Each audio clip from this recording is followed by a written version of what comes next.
So I find the throat chakra absolutely fascinating because it's the first energy center that connects us to the universe. So the idea in simplistic terms is if we can say it, we can have it. That's why often when we lament what's going wrong or when we lament what we don't want in our lives, we invariably manifest it. Has that ever happened to you, whether you've complained or...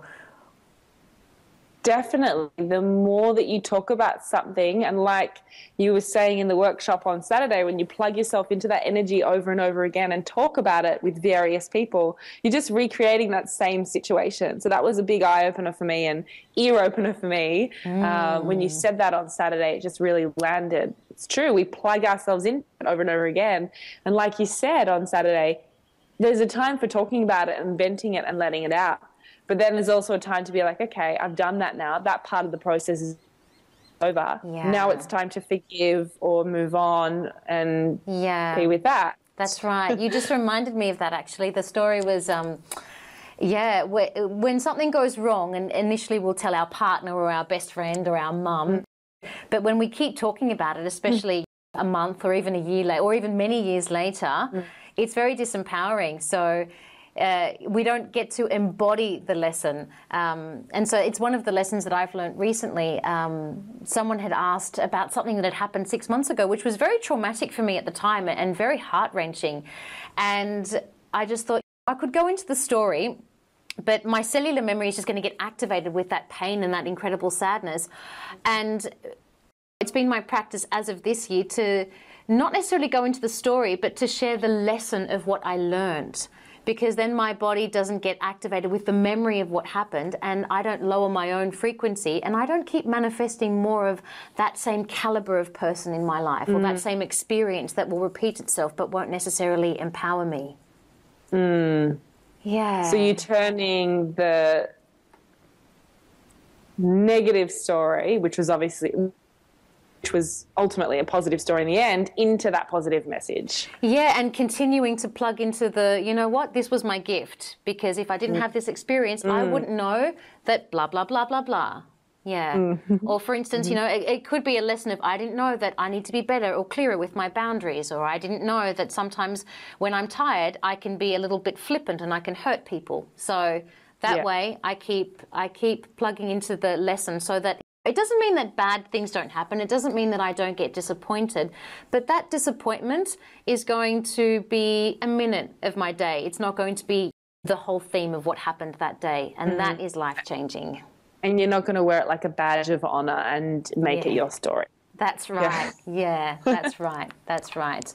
And as someone that teaches yoga and you run a successful business, you run teacher trainings as well for yoga students, and you embody the qualities of someone who has a great communication style. Yet in our personal conversations when we've caught up, you mentioned that this isn't always the case for you, which surprises me because I think that you have a very clear expression. In what areas do you feel that you still struggle?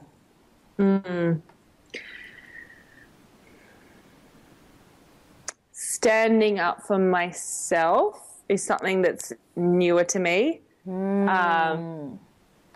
I've found previously that I've allowed myself to be bullied into situations and decisions, and that person is not aware of it and they don't feel like they're doing it. I've just not spoken up. It's my responsibility to speak up and say whether or not I want to do something or not. That's everyone's responsibility. So does that mean that you're also comfortable with, okay, I'll say conflict, or you might be comfortable by speaking up for yourself? Are you more comfortable that someone won't necessarily like what you've said, or they might be sad or angry that you won't do what they want? Are you more comfortable with, Yeah. The confrontation hasn't always been easy for me. But working in this environment now and being, you know, I'm not just a yoga teacher now, I have to have a business hat on and run a team as well. So and that's just your professional life. In your personal life, yeah, you're someone's daughter, sister, aunt, partner, friend. So in the past it's been challenging to voice up for the fear of hurting someone else, or for disappointing people, or even just not allowing myself to be seen in a capacity that I know I can be. Oh, that's a big one. Yes. Tell us more about that. That's a huge one. I don't know if it's just a Catholic upbringing, Catholic schoolgirl upbringing, but you're a recovering Catholic. I've held a lot of shame and guilt. Yeah. And I've held back on saying some things for fear of being seen as, because they feel really shamey and guilty. Like something happened the other day where, God, we hold on to so many things from childhood. It just goes to show, like, parenting, like, I'm not a parent yet. I hope one day I'm blessed with a child, but parenting, like, there's, God, I hope I'm conscious when I'm doing it. But, the other day I had this really good breakthrough where I realized I was holding on to a lot of shame and guilt over a situation back in high school, primary school, where I'm about to go deeper and admit something big. I stole a Milky Way or two from the tuck shop. And I know that the school was small, like really small.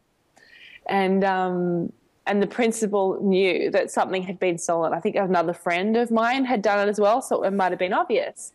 And he stormed into our classroom that afternoon and said, I know that someone has been stealing from the tuck shop. And I zipped it, and my friend zipped it, and didn't own up, didn't voice.